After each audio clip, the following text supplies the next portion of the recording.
নমস্কার, আপনারা দেখছেন সময় কলকাতা। সময় নিউজ নিয়ে রয়েছে আমি সৈকত। চোখ রাখবো বিস্তারিত খবরে। সাত সকালে মর্মান্তিক দুর্ঘটনা বহরমপুরে। শুক্রবার বহরমপুরের কর্ণসুবর্ণ রেলগেটে একটি স্কুল গাড়িকে সজোরে ধাক্কা মারে একটি ট্রেন। এই ঘটনায় 3 স্কুল পড়ুয়ার মৃত্যুর খবর পাওয়া গিয়েছে। আহত হয়েছে একাধিক পড়ুয়া। সূত্রের খবর, এদিন সকালে পড়ুয়াদের নিয়ে গাড়িটি স্কুলের উদ্দেশ্যে যাচ্ছিল। অভিযোগ, রেলগেট খোলা থাকায় গাড়িটি লেভেল ক্রসিং দিয়ে পার হওয়ার সময় আচমকাই ট্রেন এসে ধাক্কা মারে। দুর্ঘটনার পর এলাকায় ব্যাপক চাঞ্চল্যের সৃষ্টি হয়। এরপর স্থানীয়দের তৎপরতায় আহতদের উদ্ধার করে মুর্শিদাবাদ মেডিকেল কলেজ ও হাসপাতালে ভর্তি করা হয়। তবে মৃতের সংখ্যা আরও বাড়তে পারে বলে আশঙ্কা। অপরদিকে এই মর্মান্তিক ঘটনায় শোক প্রকাশ করেছেন রাজ্যের মন্ত্রী অর্জুন সিং।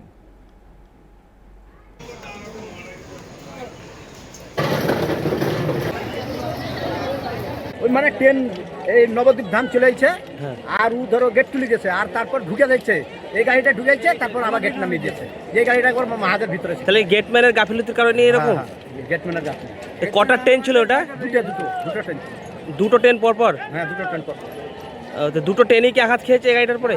না, একটা ট্রেন খেয়েছে। একটা ট্রেন? হ্যাঁ, একটা পাশে হয়েছে, তারপরে এইটা 3 জন মারা গেছে এখানে। এখানেই?